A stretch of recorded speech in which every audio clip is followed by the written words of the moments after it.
Ryan Spicer, you were a pro soccer player, and this is my favorite line ever. How do you go from the pitch to the TV pitch? Thank you very much. I'll be here through Thursday. I, I'm actually going to give you a lot of credit. I am a serial offender of bad dad jokes, and I have yet to ever coin that one. So I give you credit. Thank you. I'll probably steal it and repeat it over and over. I get 5 cents a usage. Hey, it's E.B. Moss, and this is episode 51 in season 2 of Insider Interviews with media, marketing, and advertising pros like today's Ryan Spicer. He's the CRO of Atmosphere TV. He's going to talk about how they leverage the atmosphere out of home with video, IRL. It's a really terrific conversation, and we're also going to find out why he likes Turkish food so much. Ryan Spicer, hello. Hi, Evie. Wonderful to see you again. I know, I love bumping into you all the time, and now I bump into you on purpose on camera. It's great. That's why I love my job. I would say most people try to avoid me, so thank you for bucking that trend. You know, and I think that this podcast will illustrate why. We're going to get into it. Because I know some stuff about you. But just for the more professionals in the audience, I want to talk about the fact that you work for something called streaming CTV out of home. Okay. Yeah. That sounds like, you know, a whole Frankenstein kind of platform. So Yeah. I'm going to let you do the deep dive on what Atmosphere TV is, but what's the 1 or 2 sentence explanation of what streaming CTV out of home is? Yeah, so I'll even shorten a little bit. Like, we shortly like say CTV out of the home or CTV IRL, CTV in real life. Very simply, I mean, Atmosphere is just a streaming television platform. We are functionally just connected TV, but we are built and we entertain for all the occasions when you are watching TV and you're not on your living room couch. That's all it is. So if you want to think, the way I think about it is we're functionally connected television, but people watch us in a place that has been traditionally the domain, at least from an advertising perspective, of digital out of home. Okay. Super simple. Okay, I got it. So I could be at a bar. Sometimes I'm found there. Sometimes I bump into Ryan there. And I could be watching TV and it might be provided by Atmosphere. Yes, absolutely. Okay, got it. About 20,000 bars and restaurants around the country. That's, it's part of our ecosystem. We're not limited to bars and restaurants, but about 20,000 bars and restaurants across the country, you will be watching Atmosphere TV amongst your entertainment options. I mean, that's quasi-traditional TV meets innovative TV. I'm going to give you a little chance to talk about how your way into media in general was pretty different, because you were a pro soccer player. And this is my favorite line ever. How do you go from the pitch to the TV pitch? Thank you very much. I'll be here through Thursday. I'm actually going to give you a lot of credit. I am a serial offender of bad dad jokes, and I have yet to ever coin that one. So I give you credit. People will be very mad at you because I'll probably steal it and repeat it over and over. I get 5 cents a usage. Yeah. It's funny. I don't know if I've ever been asked a question that way, but I don't know. I like to personally think there's probably 2 things. One is a level of curiosity. And following some curiosity to do something different and being open to do different things. The first part, though, when you talk about the first pitch where I was wearing cleats, and it's a very broad definition to say, professional soccer player, but I signed a contract, I made money, it was enough to make for a living for a very short period of time. I lived out my dream, really, of doing that, and the U.S. Pro system and the USL, which I played in, has developed and grown, and in capacity, and of course, we're on the eve of the World Cup, which is truly exciting. But that first part happened because I just wouldn't let go. I wasn't the most talented player. I was very fortunate throughout my youth and early adulthood to play with amazingly talented people. I was good enough to get myself to play collegiate soccer, and at some point there, I was like, I actually read an article by a journalist who talked about your athletic mortality. Oh. and that every single person has an athletic mortality. For some people, it's 7, right, on that rec basketball court, and you're like, oh, this isn't for me. And Tom Brady, athletic mortality was stretched it, and LeBron James are now stretching it further than other people. I wanted to stretch that athletic mortality. I love to compete. I love to be amongst a team. I love to train. I love training more than I love the games. I just didn't want that to end. So that's how that first part started. So that really speaks to your tenacity, and that is absolutely something that you need in the TV pitch too, right? Yeah, I would think so. Well, I hope so, because you're the chief revenue officer of Atmosphere. I've had to call on that very much so in my tenure at Atmosphere, for sure. Maybe much more so than I had to, at least the tenacious part, in the building blocks in the earlier parts of my media career. Sure. Well, you got into sort of trad media a little bit, we'll call it that. And you spent a couple decades there, but there had to have been some kind of aha moment when you're willing to walk away from an established network company and bet on what was kind of a startup then a few years ago of Atmosphere TV. Yeah. What was the, I got to do this? So again, very fortunate to spend a few years at Viacom, another few years at Turner. And I'll tell you, I worked for a lot of people there who had been there for 20 plus years. I thought there's no way I'd ever leave before 20, 25 years. It was a wonderful place to work. And even through the iterations, as you know, we became Warner Media and other, I'll tell you, honestly, it wasn't necessarily the mergers and changeover. I got a similar feeling. So when I stopped playing, I actually went and I was coaching and I was teaching for a few years at a prep school. And I got a similar feeling all those years back, which was almost one of like a little bit of anxiety, just not feeling like I was getting up and doing what I was really excited to do. And it was hard to kind of figure out what that was. And I'll tell you, the aha moment, I sort of had that, wasn't paying attention to it. I worked at a great place. It was wonderful. I loved my colleagues. And the aha moment was actually not getting a job internally, sort of a promotion opportunity. Okay. And it was really interesting because the job opened up and it was a title bump, and it's what you do when you're, you go for the next job. Right. That's just what you do. And I didn't get the job. And the first feeling I had was actually a sense of relief. Oh, that's and I knew telling. Then, like, I didn't. I was just going through the motions. And what that feeling was, that pit I had in my stomach of like a little bit of anxiety and of not feeling just right, was I got some great advice from folks who had been mentors to me in the business and talked about how to think about it and frame it up. And fortunately, had a great leader at the time too. She gave me some feedback and time, really, even to think about it.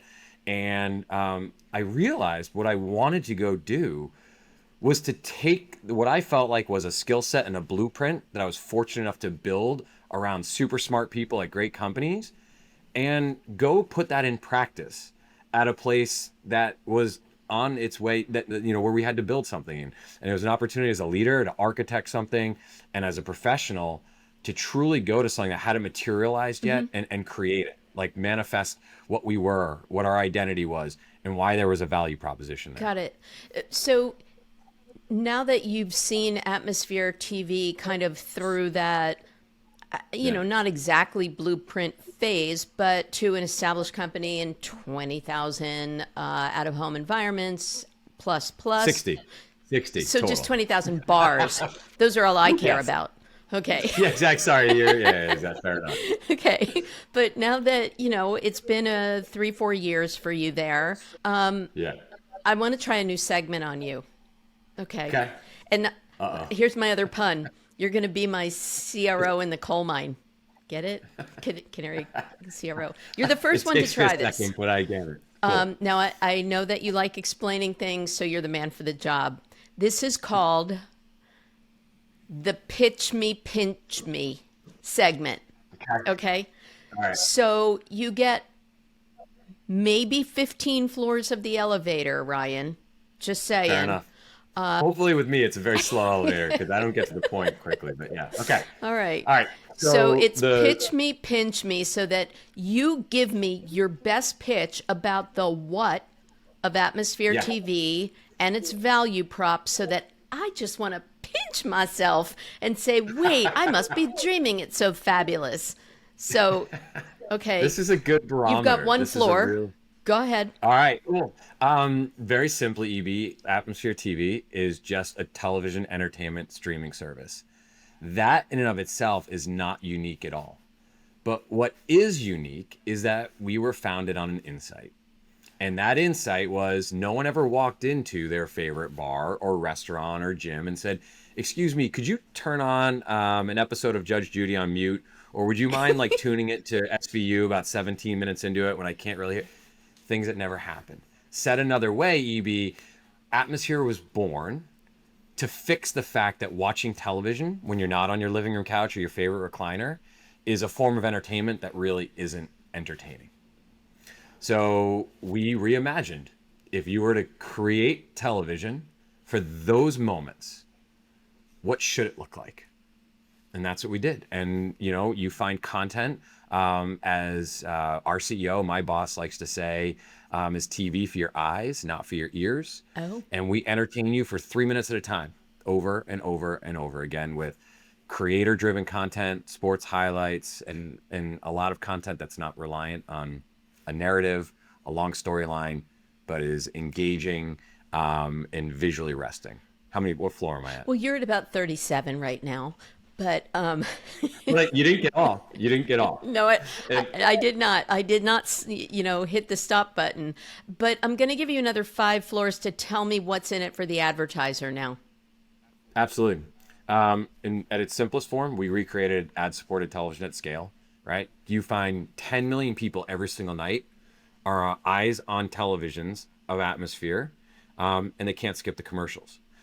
That's cool. That's foundational. But what's bespoke and unique, there's now an opportunity to think about television with context of physical environment. Television with context of like hyper location, right? So you can run nationally as a brand, but if you're a retailer, you never, like, you can geo-target things, right? Right now, mobily, it's fine. But if you're a national retailer, Yep. you can run across the entire country, but never more than whatever the radius. I was with a friend who's a CMO last night, and he said, no one ever comes more than 7 miles. So I'm like, okay, run with Atmosphere, never more than 7 miles outside of where your physical location rate is. And an opportunity to think about how creative can tap into location, proximity, and turn that big awareness vehicle into one that's really actionable. How's that? Okay, that's really good. And I'm pinching myself. Sign me up. Don't hurt yourself, but hopefully it activated some interest. Yeah. Yeah. It's great. But there's another thing that you've talked about before. I think you talked about it at the IAB a few months ago, but you called it the Great Reconnection. Yeah. I think it has to do with like getting back to the real world, which of course you guys are serving. Tell me what that means. And the Great Reconnection is simply the reality that we're coming from a place, I'd say 2020, 2023, where people were obviously increasingly isolated and spending time apart in their own homes, away from other folks. And then you combine that with the impact of technology that's driven us to live in very personalized silos, and actually these worlds where we're very much just heads down by ourselves. And the idea of the Great Reconnection is there's all these signs, statistics, that the last 2 years in particular have people bucking that trend. Folks are looking for real world human connection. That snapback, that is a massive cultural change, that people are seeking out opportunities to be amongst other people again, spend time with other people, and find places of community that they had lapsed significantly. And I'll tell you, even the fact that younger consumers are drinking alcohol less, people are still going out to eat. Yeah, right. It's exactly. So I've heard. But people are still going out. 77 million households went out to dinner last year, in 2025, which is about 30% more than it was the year before. Like, people want to be out amongst each other. They want shared experiences. Okay. It makes so much sense. So you're creating media that serves that Great Reconnection. Yeah, I listen. I can't take credit. I like to say we're the entertainment infrastructure.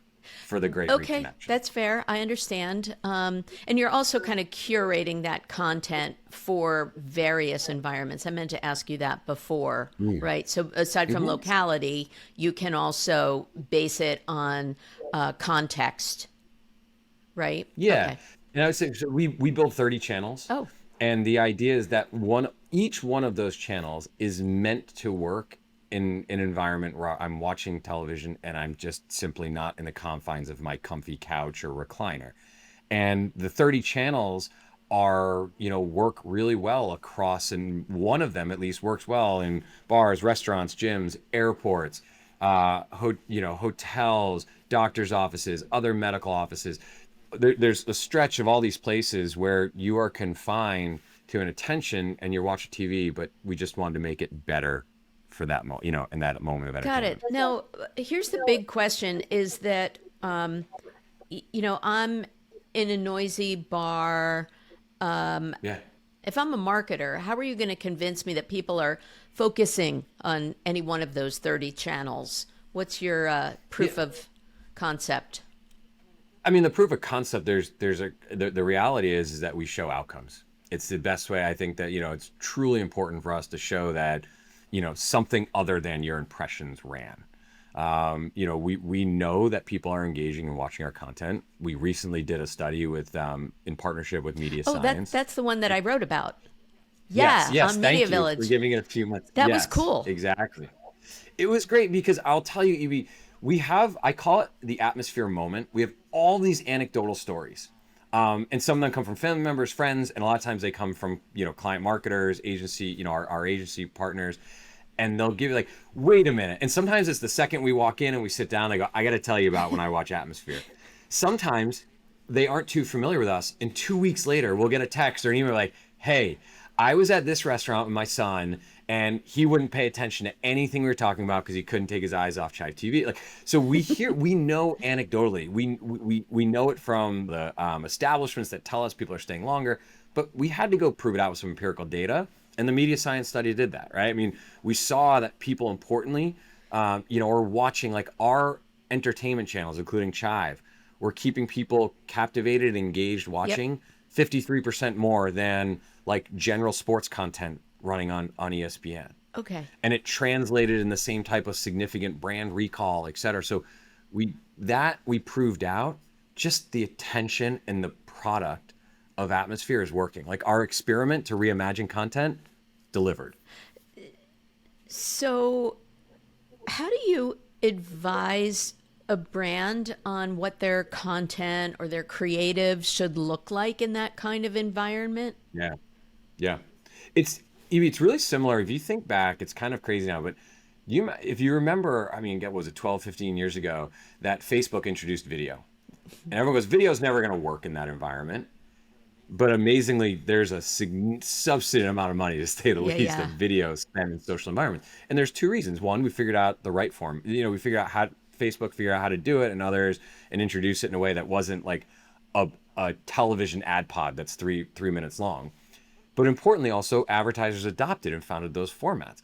Oddly, a lot of those formats that work well there, the principles translate to Atmosphere. Our content is visually arresting. Our content doesn't have time to build a story arc. Okay. So when we advise marketers, we provide creative services to help with this effect, but how can you enhance and make sure that your creative is, visually arresting? It's not necessarily purely reliant on the audio. We know that most standard video creative actually does work in our environment, but it works better and it has a more of an impact when you adjust and use imagery in a different way. So I'll give you a good example. I'll go back to the idea of a retailer. Okay. Their standard video can now be complemented on that television, instead of just running the video, product imagery of the types of the things that they're looking to push forward. I mean, I'm drawing an example. If you happen to be a home services retailer and it's the fall and you have the imagery of like all the tools that people need for planting and gardening, et cetera, or the winter for snow removal, right? You also can pull in live data points to drive people, again, going back to the idea of proximity, to your nearest store. So that ad becomes much more dynamic in practice than necessarily just a standard video ad. more than 70% of advertisers run their standard video and it works. The 30 plus who do more see a greater impact Okay. though. Because I have like so many questions, but there's probably not as much time to do a QR code, or maybe there is, but are you recommending things that are Yeah. not audio dependent? Yeah, Okay. I'll give you a great example of something that ran in the fall. So Lowe's is an NFL Okay. partner. They're an official marketing partner of the NFL, and their broad messaging is about getting yourself ready for Sundays, right? And Lowe's will help you get Okay. ready.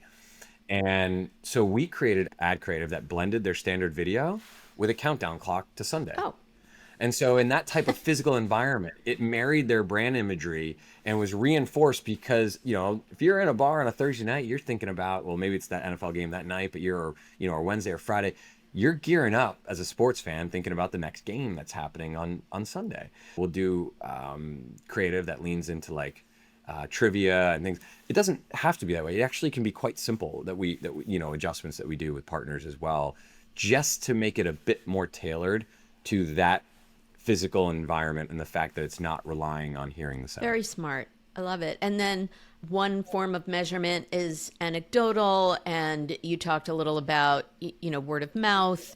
Out of home, I wrote a lot for the DPAA, and out of home is tricky historically on measurement. There's a lot more ways, whether it's, foot traffic in an Yeah. area, but how are you offering measurement and proving outcomes in that kind of fast IRL environment? So the short answer is we've gone to the marketplace and we partner with the best in class measurement firms. There's a firm called ABCS Insights who does incredible work, breaking out exposed and unexposed and looking directly at large scale receipt data to see how that impacts sales. So because of that, and with a partner like them, or even a partner like Cubic who can measure foot traffic, we can tell a retailer how exposure running on atmosphere increased foot traffic over unexposed or not, right? And we're having fantastic results. We can see, by using ABCS Insights, how that impacted actual direct sales. And so for some brands, we can tell them, if you think about obviously our large bar presence, alcohol and beverage are very, very endemic for us. For those brands, we can tell them how we increase sales both on premise and off premise. I mean, when we were doing both in substantive ways, we can tell QSRs and fast casual or family dining how we have not only increased traffic but increased actual check size, sales, and ultimately ROAS too. It often kind of come together in a really fun, dynamic way too. If you think about, we worked with a QSR that had a late night campaign, and so we think about how do you approach it bespoke to atmosphere. Well, we created again an ad that only featured all those mouth-watering late night menus items. We ran it only in bars where people are likely not like having easy access to food. Ran it obviously when that late night menu is available, and only within like a 3-mile radius of the actual stores themselves. So you combine all those things that make us unique and bespoke, and it turned out to increase foot traffic by like 44% and actual purchasing over 25%. So that's why I get excited about what we're doing in atmosphere, because when we sit down with a marketer, we're not asking them to stop doing something else and do atmosphere.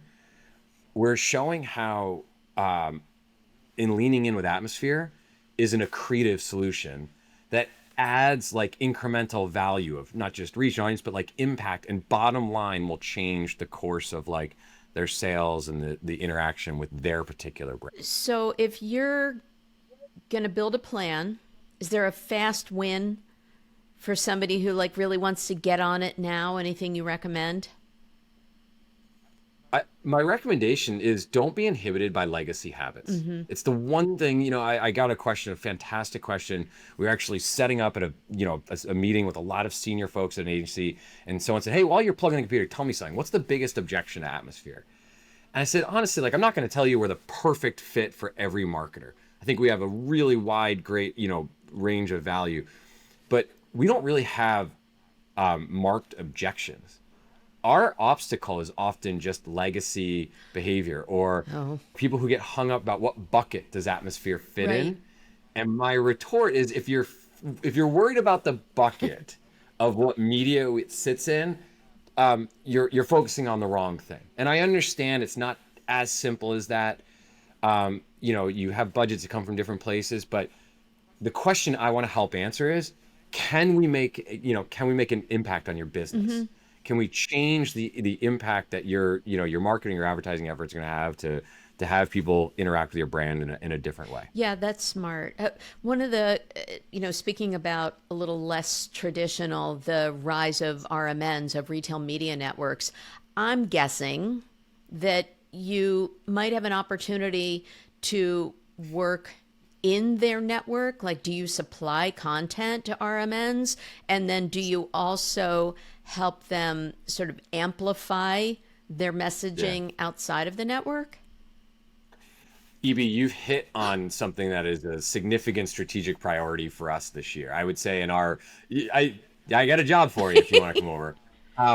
But I look at it as our incremental march. In the last 3 years, as we've scaled and we've scaled substantively, and our advertiser adoption has grown. I think I thought about it as kind of a thoughtful kind of march forward. We have not had ourselves an opportunity to really embed within the retail marketing landscape those who are making decisions about how to spend RMN designated dollars on behalf of their brands. We have some really great initial proof points, however.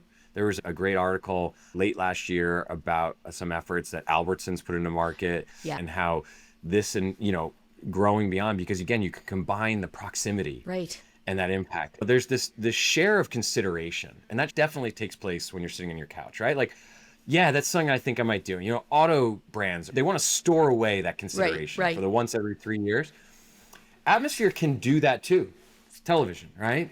But we can also impact more immediate share of decision Because you're already because out, of that. right? There's a fundamental difference, EB, between someone watching TV on their couch and someone watching television who is already kind of out and living their life. I'm not saying it's better, but it's fundamentally different and very complementary to just meeting someone on their couch or even on their mobile phone. I love that because, you talk about trying to get people into theaters, for example, and get butts in seats. You've gotten butts out of the seats. So they're already, and you can use that too. You have a couple nuggets I'm going to steal. I like that. So I want to end it on something personal because, you've already done a great job for yourself of humanizing yourself. But I always ask for something personal about my guests because I think people buy from people they like. And let's face it, this is, hopefully going to amplify atmosphere. And I got to read this paragraph from your bio. Okay. It says, everybody, off the clock, Ryan's life is fueled by 3 sport-obsessed kids running and the occasional highly strategic 15-minute weekend nap.